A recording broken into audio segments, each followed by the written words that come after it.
नमस्कार। प्रांजल ज्ञान गंगा में आप सभी का स्वागत है। हम संक्षिप्त महाभारत पढ़ रहे हैं जिसमें कि शांति पर्व चल रहा है। कल अपनी कथा में युधिष्ठिर द्वारा भीम को फटकार और मुनिवृत्ति की प्रशंसा तथा अर्जुन का राजा जनक को दृष्टांत से उन्हें समझाने की कथा को पढ़ा था। अब हम आगे कथा में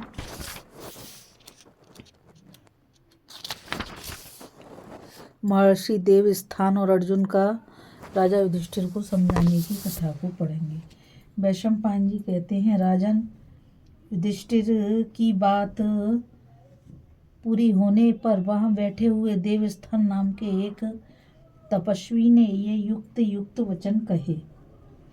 अजातशत्रु, आपने धर्मानुसार यह सारी पृथ्वी जीती है, इसे आपको व्यर्थ ही नहीं त्याग देना चाहिए। राजन, ब्रह्मचर्य, गृहस्थ और वानप्रस्थ और संन्यास, ये चारों आश्रम ब्रह्म को प्राप्त करने की 4 सीढ़ियां हैं और इनका वेद में प्रतिपादन किया गया है।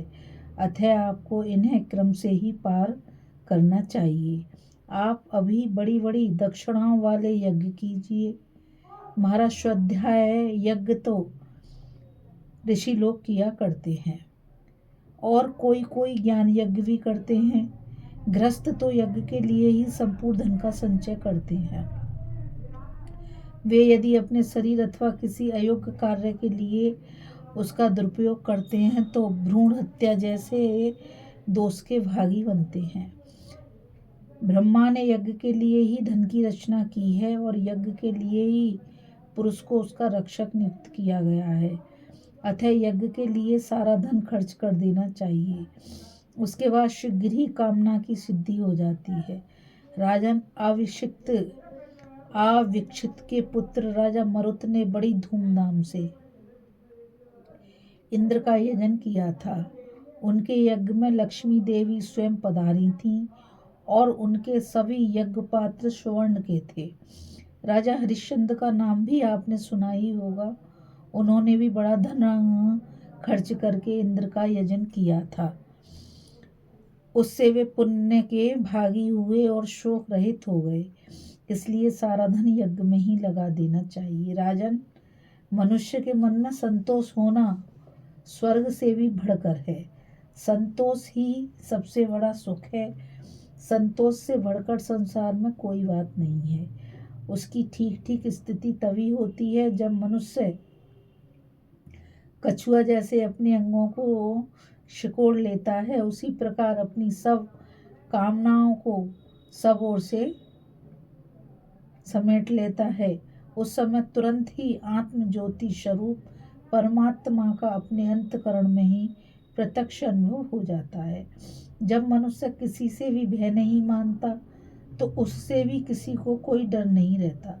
वह काम और द्वेष को जीत लेता है तथा आत्मा का साक्षात्कार कर लेता है। कोई लोग तो शांति की प्रशंसा करते हैं और कोई उद्योग के गुण गाते हैं। कोई इनमें से प्रत्येक को ही अच्छा बताते हैं और कोई एक साथ ही दोनों को, कोई यज्ञ को ही अच्छा बताते हैं, कोई संन्यास को और कोई दान को। कोई सब कुछ छोड़कर चुपचाप भगवान के ध्यान में मग्न रहते हैं और कोई राज्य पाकर प्रजा का पालन करते रहना ही अच्छा समझते हैं। किंतु इन सब बातों पर विचार करके बुद्धिमानों ने तो यही निश्चय किया है कि किसी से द्रोह न करना, सत्य भाषण करना, दान देना, सब पर दया रखना, इंद्रियों का दमन करना, अपनी ही स्त्री से पुत्र उत्पत्ति करना तथा मृदुता, लज्जा और अचंचलता से ये ही प्रधान धर्म है। और ऐसा ही स्वयंभुव मनु ने भी कहा है। राजन, आप भी प्रयत्न पूर्वक इसी धर्म का पालन करें। भूपति का यह धर्म है कि इंद्रियों को सर्वदा अपने अधीन रखे, प्रिय और अप्रिय में समान रहे। यज्ञानुष्ठान से जो बचे उसी अन्न का सेवन करे।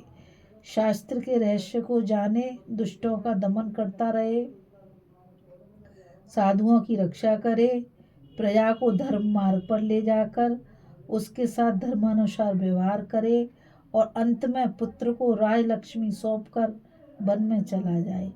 वहाँ भी वन के फल फूल आदि से निर्वाह करता हुआ आलस्य त्याग कर शास्त्रोक्त कर्मों का ही विधि पूर्वक आचरण करे। जो राजा इस प्रकार बर्ताव करता है वही धर्म को जानने वाला है। उसके इहलोक और परलोक दोनों ही सुधर जाते हैं। इस प्रकार जो धर्म का अनुसरण करते थे, सत्य दान और तप में लगे रहते थे, दया आदि गुणों से संपन्न थे, काम क्रोध आदि से दूर रहते थे, सर्वदा प्रजा पालन में तत्पर थे, उत्तम धर्मों का आचरण करते और गो एवं ब्राह्मणों की रक्षा के लिए युद्ध ठानते, ऐसे अनेकों राजा उत्तम गति प्राप्त कर चुके हैं। इसी प्रकार रुद्र, वसु, आदित्य, शाद्य और अनेकों राजर्षियों ने भी इसी धर्म का आश्रय लिया तथा निरंतर सावधान रहकर अपने पवित्र कर्मों का आचरण करने से स्वर्ग प्राप्त किया था। वैशंपायन जी कहते हैं, राजन, इस प्रकार जब देवस्थान मुनि का भाषण समाप्त हुआ तो अर्जुन ने अपने बड़े भाई महाराज युधिष्ठिर से, जो अभी तक बहुत उदास थे, फिर कहा, राजन, आप तो धर्मज्ञ हैं, आपने क्षत्रिय धर्म के अनुसार ही यह दुर्लभ राज्य प्राप्त किया है, फिर आप इतने दुखी क्यों हैं? महाराज, आप छात्र धर्म का विचार कीजिए। क्षत्रिय के लिए तो धर्म युक्त में मर जाना अनेकों यज्ञों से भी बढ़कर है। तप और त्याग तो ब्राह्मणों के धर्म है।